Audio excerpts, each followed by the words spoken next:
Fellas, welcome back. And today, we're going to be reacting to how greed consumed Overwatch. Now, this already looks really, really good. Get to a free-to-play cash machine that rivals the likes of Fortnite.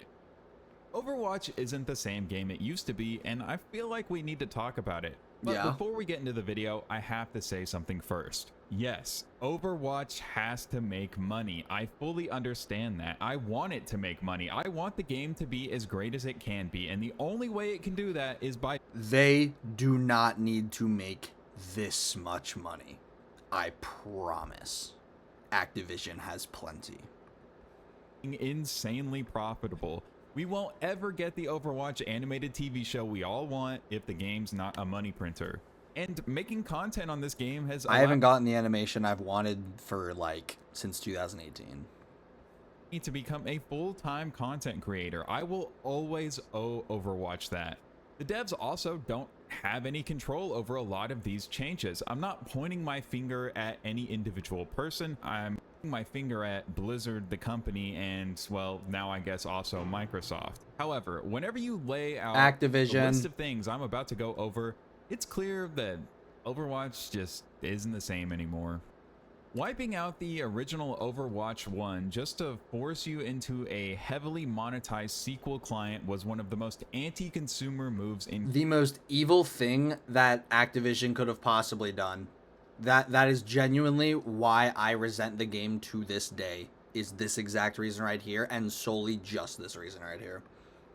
History. I'm sure everyone remembers how that actually felt. You spent $40 or $60 on a premium game you loved, only to watch them literally break into your digital library and replace it with a cash register. We all woke up one day, clicked play, and our purchase was just gone. And now I'm not going to pretend that Overwatch 2 isn't vastly better. Yeah, but these games right here, gone.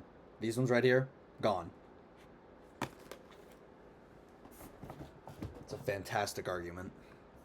Overwatch 1 in so many ways I can't even count, but the servers are permanently dead, and we're all forced into that free-to-play client designed to make us open our wallet at every single turn. They took a lot of things away from Overwatch that were great and threw them in the trash so they could pitch us battle passes. They've brought Overwatch 1 back with Overwatch Classic, but I used to love Overwatch, specifically back in the day, because they didn't copy exactly what Fortnite did. I genuinely saw every single game that I loved in 2018 start throwing battle passes in their games. Everywhere has a battle pass now, and I loved Overwatch because you leveled up, and sure enough, that got taken away from me too. Denying that Overwatch 1 is just gone. If you want to play and experience Overwatch in any way, shape, or form, your only choice is to boot up Overwatch 2. They could put the 2020 patch in, but they decided to only release it every 2 years whenever their player base dies, and they need a skyrocket. Buy into that free-to-play ecosystem. Next, I want to talk about loot boxes, and it might be weird to harp on something that kind of got fixed, but I think it left a... It's not. And, I don't know if he's going to explain it, but I have something to say about loot boxes. Scar on Overwatch and needs to be addressed.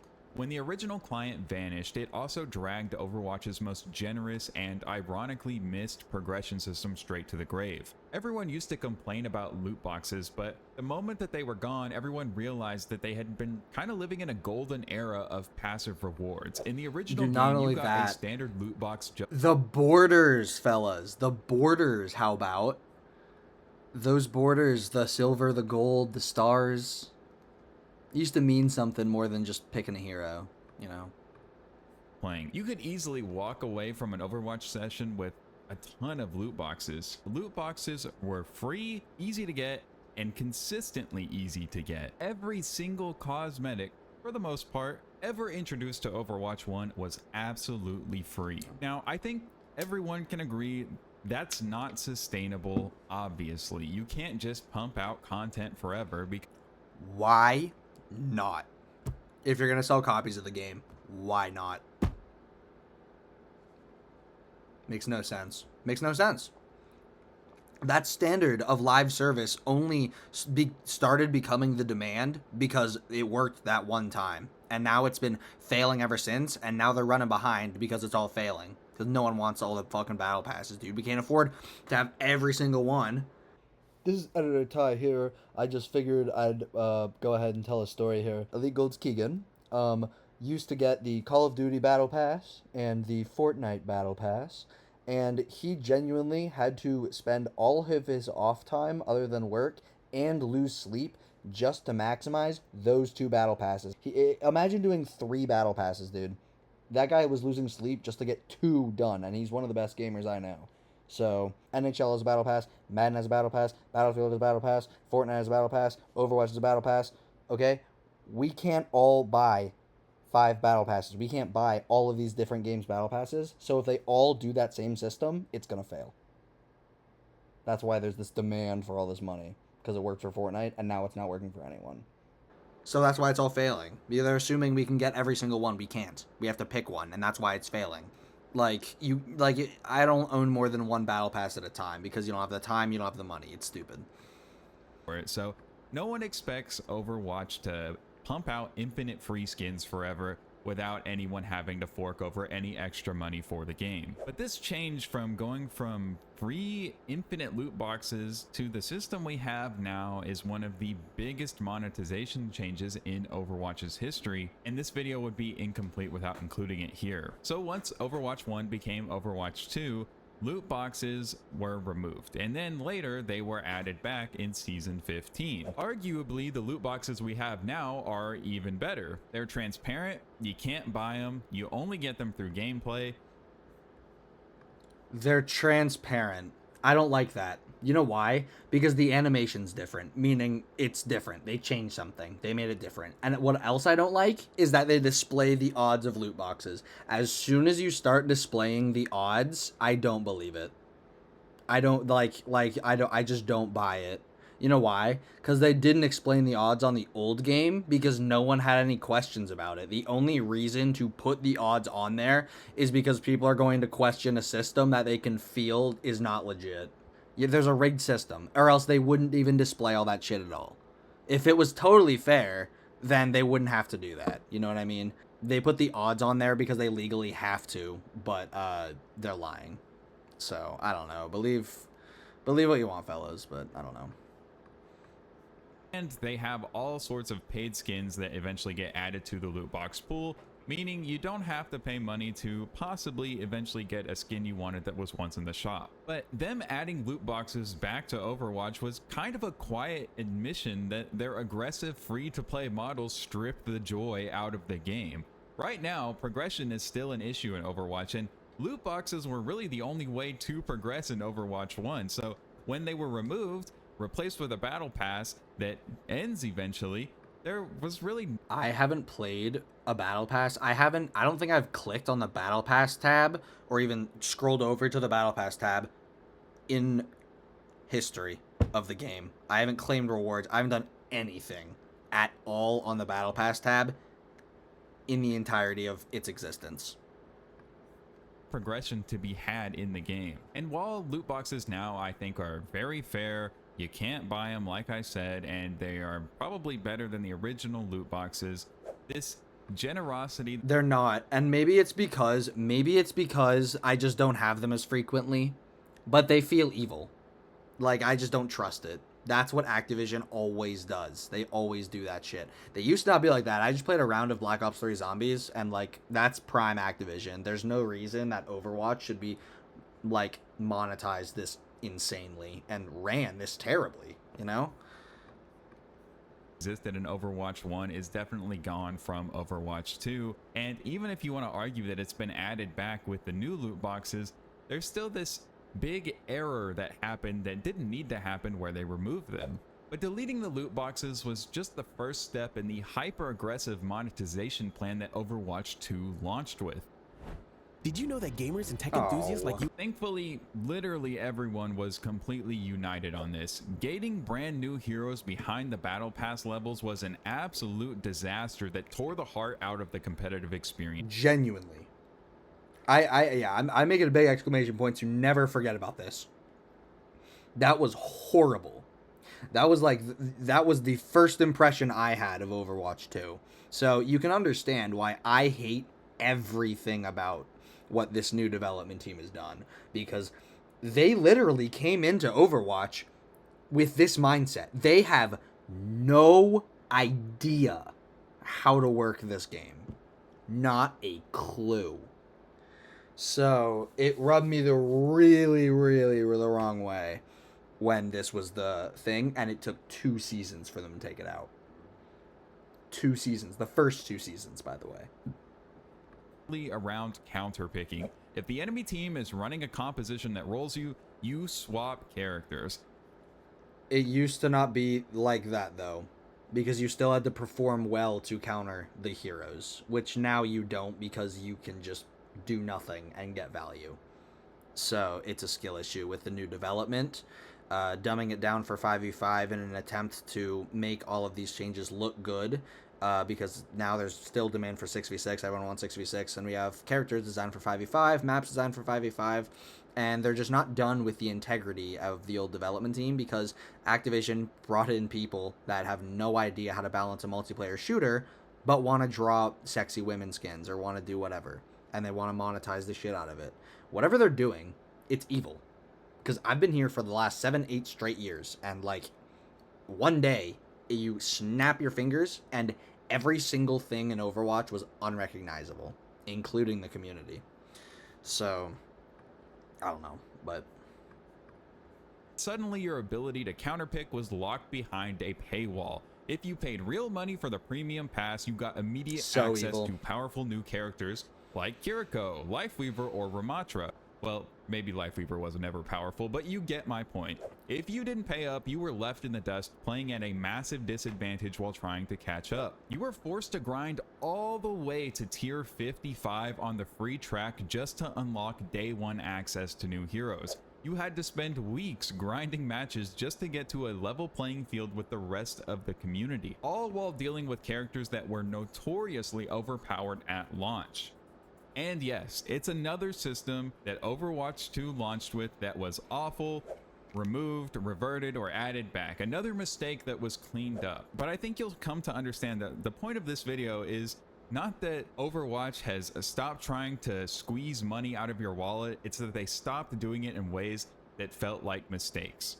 And let me give you some proof of that. The competitive disadvantage of locked heroes was bad enough, but it was wrapped in a progression structure designed to be as unrewarding as possible. yep. Let's look at how the Battle Pass actually worked. In almost any other Battle Pass game on the market, completing the seasonal... It literally burns me inside that we can like just flip to games and compare this feature of Overwatch to other games, being the Battle Pass, because you used to not be able to compare Overwatch to anything. You can compare the level up system, sure, whatever, but like it's different. The level up system was not only better, but like Overwatch was non-comparable to every other game because it actually did things uniquely and isn't just copying a certain model to be the most profitable. I don't understand why we're still following this model to be profitable, because everyone hates it, and I think if everyone started acting on some integrity, the money would end up flowing in because we actually want to support things like this. If we knew what Overwatch 2 was going to become today, I think there'd be a way larger amount of people that would have fought for Overwatch 1 to not die in the past. But it's just far too gone now. Like, there's not even a point in me speaking up about it. But that's kind of why I'm doing it, because I'm only going to get louder and louder and louder and louder. So I'm either going to die the hero or live long enough to see myself become the villain. I think I'm already the villain, but let's move on. Rewards you with enough premium currency to buy the next season's pass, or at least half of the next pass. It's a simple, fair loop. You play the game long enough and you earn enough to keep getting the rewards in the future. But Overwatch 2 completely rejected that industry standard. Instead, you were given an incredibly limited free track, and even the paid track... It was like comparable to like having a Club Penguin membership. You know, I liked Club Penguin because, you know, that I had a lot of customizable options because it was a chatting game, but they genuinely threw that Club Penguin system into my favorite multiplayer shooter game for no good reason other than to milk the shit out of the community because the old development team designed the game really well. It's so evil, fellas. It's Activision, dude. It's so evil. Fewer rewards than you would have earned in the original game over the exact same time frame. Unlike its competitors, Overwatch 2's for them to add Overwatch coins to the Battle Pass, making it impossible to earn the Battle Pass no matter how much you play the game. Thankfully, now you do earn coins. You now earn 600 Overwatch coins by completing the Battle Pass, and you earn them on the free track. You don't actually ever have to pay to get those Overwatch coins. Granted, they aren't enough to get a Battle Pass. You can get every other Battle Pass this way. You know, the math works out a little better because you actually get 600 coins, so every 10 battle passes you complete and get the 600 coins, you can get this is not money they need to be making, and like as consumers this is just the biggest pain in the ass ever to do the math, just to do every other so you can finance a little bit, so that way you have enough for every other, so that you can't buy just the perfect amount of coins to make that possible. You have to buy an extra like 2,000, and then you're going to be left over with some, and then you're going to buy like 5,000 so that you can have just enough for a little bundle, and then you're going to earn a little bit from the battle pass to then buy another. Like it's just more and more money shit, dude. It's just like so evil and stupid. It's irritating. One, so it's technically a little bit more than every other battle pass, but the point stands. It's still not buy the pass once, play it to completion, and be able to buy the next one, which was the industry standard. I don't really think it is anymore. And again, it took 10 whole seasons for us to even get that. This restrictive economy meant that regular progression went from a satisfying loop of level ups to a soul-crushing crawl. Imagine logging on to play a game you love only to realize that you would need to play it across multiple generations just to collect the basic cosmetics.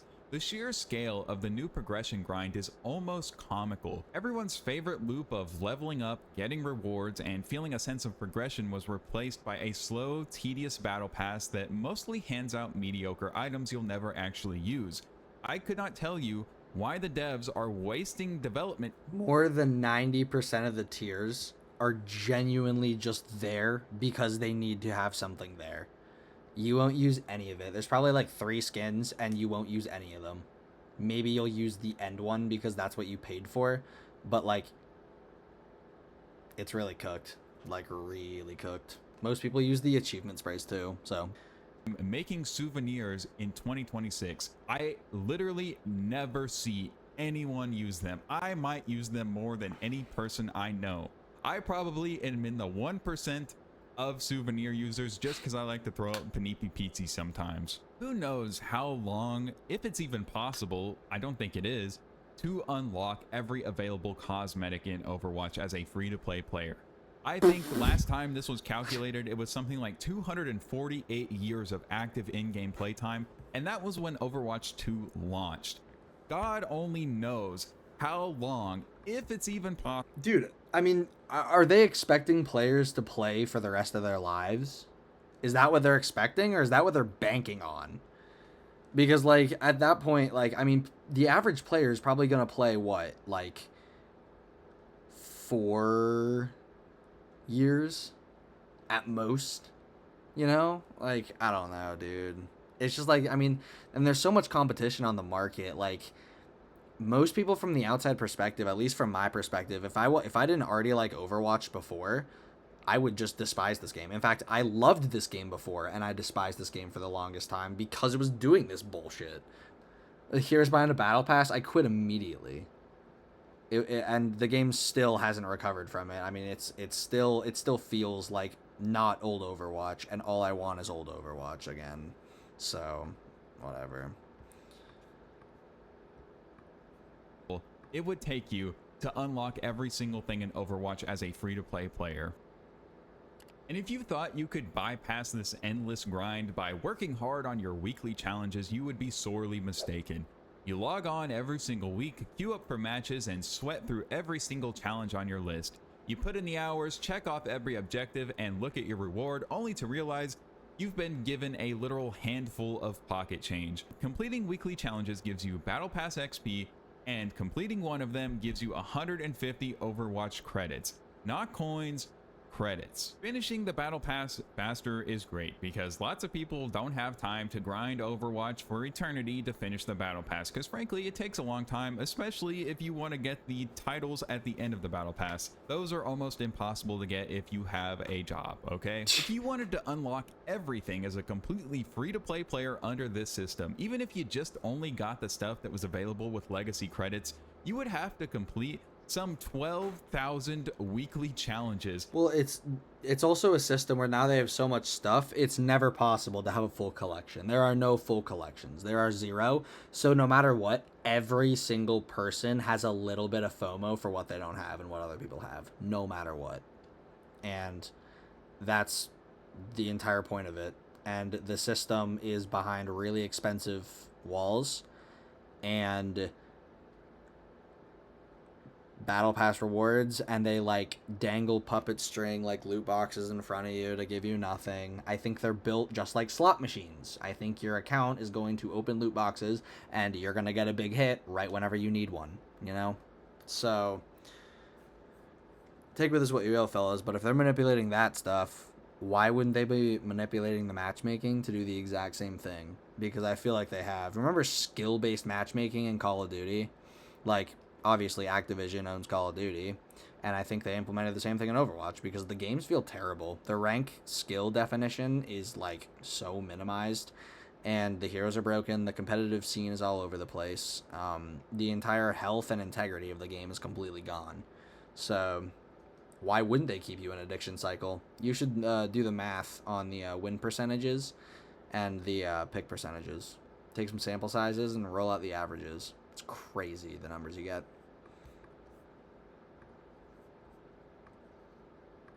I don't even know how accurate it is. It's probably more than that. Sure, you get a few credits from the loot box duplicates, and there's also events and other unique challenges that come out. But if you're not spending money in Overwatch, you really are just going to have a near impossible time getting a lot of the cosmetics that you want to. I will say now, none of the key content of Overwatch is gated behind any kind of monetization. You get the heroes for free, the new game modes, all the maps.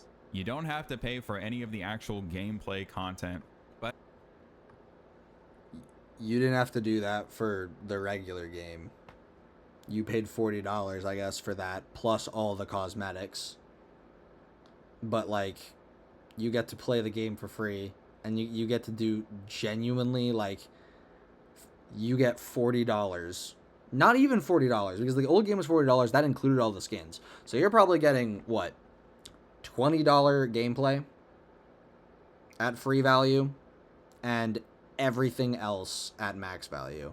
Assuming, because it was $40, so $20 for gameplay, $20 for cosmetics, assuming they're the two big things here.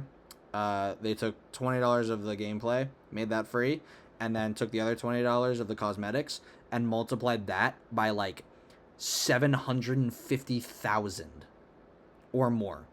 So, yeah. Overwatch is a game that's about cosmetics at the end of the day. True. Gameplay is fun, the heroes are great, but all of the gameplay systems revolve around the cosmetics. And it's simply because they're what make the money.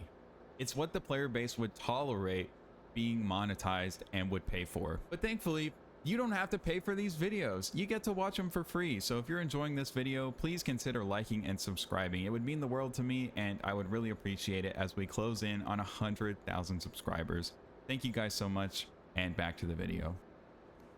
You, just you, building your app on base 44.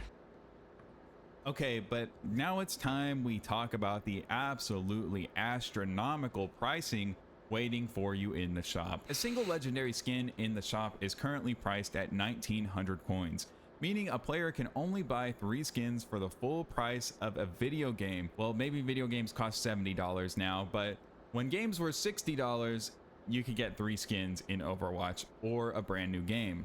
If you compare that to the original Overwatch, where you could easily earn dozens of beautiful legendary skins just by playing the game during seasonal events, the difference is stark. Even with loot boxes, the difference is not really made up. If you played Overwatch 1, most of your loot boxes are gonna be full of duplicates. Very rarely do I get a new cosmetic that I didn't already own in a loot box, and typically it's only when I get that guaranteed legendary drop or I get an epic loot box. And every skin that's locked behind actual money feels like it costs too much. It's just kind of insane that we live in a world where 3 cosmetics in a video game cost the same as a premium AAA retail game. And I know I'm not the first person to complain about this. Everyone was complaining about this when Overwatch 2 launched. But now that the game is back to just being called Overwatch and the game has had... It's not that. It's that everyone quit. And just still are looking at it like, wow, this is dog shit slop fest, because there's still idiots eating it up. Years to develop, we're kind of still in the same place.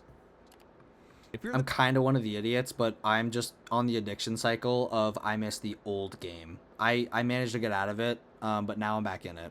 So I want the old game, and they're not going to give it to me. a player who gets a dopamine hit from completing collections and filling out your hero gallery, you're looking at a financial wall that is practically impossible to scale. In the original game, you got a standard loot box for every single level you gained, which made completing your collection a fun and achievable goal, even if it was going to take a while. Now, almost everything is locked behind. When Overwatch 2 first launched, and sequel cosmetic item in the hero gallery under the current system was an astronomical $55,000. Even if you complete the entirety of the 80 tier battle pass system and grind through the extra prestige tiers just to get the player titles, you're still locked out of the vast majority of the game's cosmetic library unless you're willing to pay the price of a luxury car. It completely kills the completionist dream of ordinary players. I used to pride myself on having almost every single Genji cosmetic. And now, dude, and not only that, like, to actually get to the point of duplicates in all your loot boxes, especially if we're considering all of the cosmetics that exist today, that would take a long time. It took a long time to get duplicates, because, I mean, the crates ended up being duplicate protected after a certain amount of time. They made them duplicate protected because there was so many cosmetics. I mean, you would get duplicates, like, after, what, 800-900 levels of gameplay, which I don't even know. Most people didn't even get the silver border, to what I know, like, you know? So, I don't know. But now there's also been, like, a lot of time. There's been, like, this game's been out for 10 years, you know? So that's just not something I can even think about. The in-game shop is also designed to bypass your rational decision-making by utilizing classic retail tricks. They'll put an overpriced individual item on sale next to a slightly cheaper bundle to make the bundle look like an incredible discount. Often when you're looking at all the bundles in the shop, you have the regular battle pass, then you have the starter editions, and you have the premium versions, and when you're looking in the shop, there's just so much going on. It can often feel hard to even... this system, this UI layout is, like, so terrible to me, up top and horizontal, because what it used to be is it used to be vertical on the home, and it was play, hero gallery, social, I think there was a training one, and then like social and options, and then like highlights. I think there was no battle pass, there was no shop, there's no story tab because they made animated shorts. There wasn't an events tab because there wasn't advertised, monetized events all the fucking time. The events tab does nothing except advertise, like, things that cost money. The events used to be consistent and fun, and now everything is just monetized and stupid. I mean, look at the skins we're looking at right now, fellas. Like, this looks like Fortnite. It looks like Fortnite. It's a bunch of pretty fucking colors smoshed into this game, and it's fucking stupid. Hanzo's genuinely doing the fucking, like, it's midnight fucking Redditor fucking stance like that. Like, it's ridiculous, dude. I don't know. Out what the best deal possibly is. You're so often forced to pay for stuff you don't actually care about, like souvenirs, icons, and name cards that you're never going to use just to get the one skin you actually want. And if you That one like women's skin bundle before the ultra skins, I don't remember. I think it was the Dominant Bunny skins. It came with like a weapon charm of like a toilet with like a little pad on top. And it's just like, who in their right fucking mind would ever use that or want that? I don't know. The whole thing's just kind of fucking weird.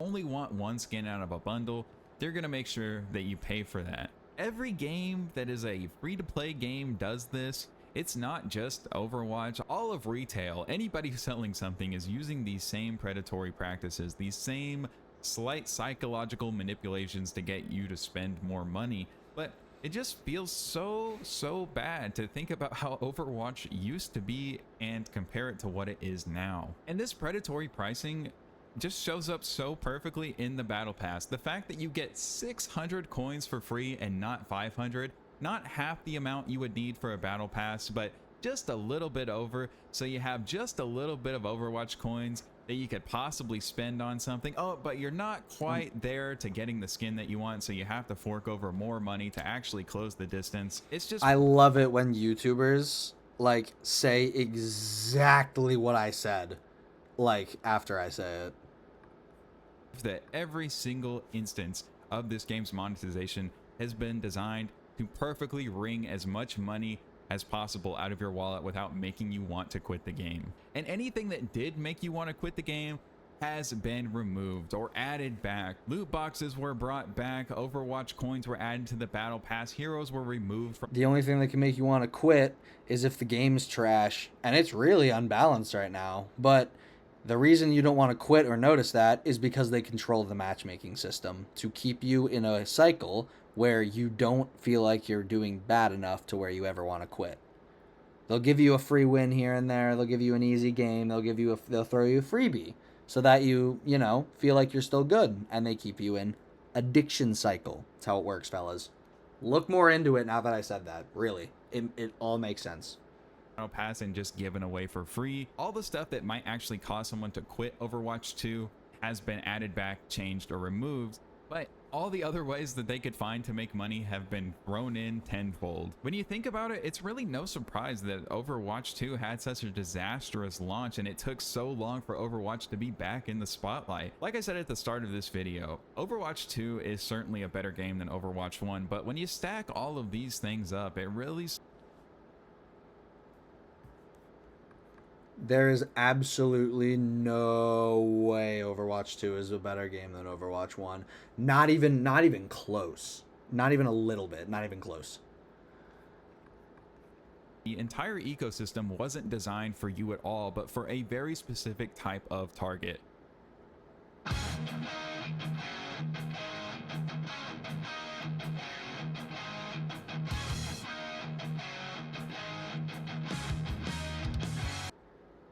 Let's be honest, Blizzard does not care about your $10 Battle Pass purchase, and they certainly don't care about your experience as a free-to-play player. To them, if you're not spending money, you're simply lobby filler. You're free marketing to keep queue times low so that big spenders have someone to show off their skins to. The entire game's funding model has shifted to rely on whales. Everyone knows that the entire economy has been designed to maximize profits from the tiny percentage of players who are willing to drop $100 on the ultra skins. They combine low-effort cosmetic releases with intense psychological FOMO to extract as much profit as possible from a tiny fraction of the player base, leaving you with an unrewarding grind while they cater to the big spenders. Speaking of the ultra skins, let's go ahead and talk about those next.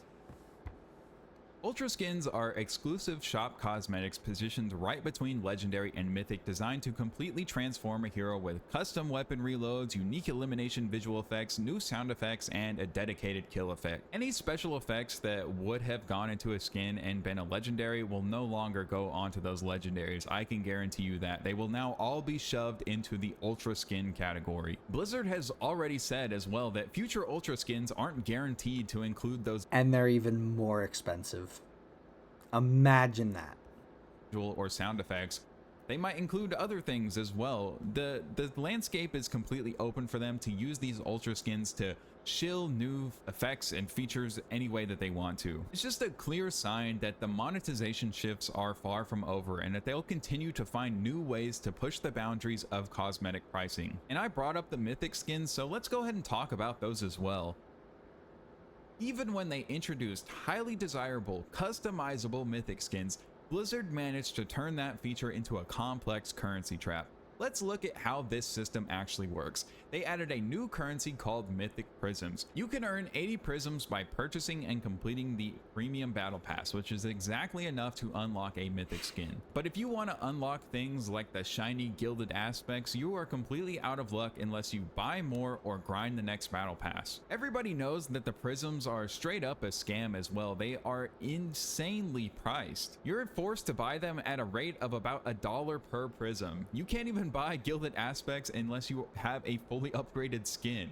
It's an expensive, over-designed system that took cool rewards out of standard progression and locked them behind a heavy financial. If you don't think that they shift the matchmaking, okay, I think it all kind of makes sense now. Okay, that's why Sierra released, that's why they're in balancing characters, because they need to see who they gravitate towards, and they need to make sure that everyone's powerful enough to where anyone can be really overpowered, so that the population of characters that are popular and good get the best skins, and the people that actually spend the money on those skins are the people that have the priority matchmaking. And that's why you can see Sierras in top 500, and that's why the ranks are so broken, because you can go Mercy your entire career and then switch DPS. And people think I'm a bad DPS because I have 25 levels on Mercy, even though I literally have been the DPS main for the last 7 years, and I got 25 Mercy levels in 4 days.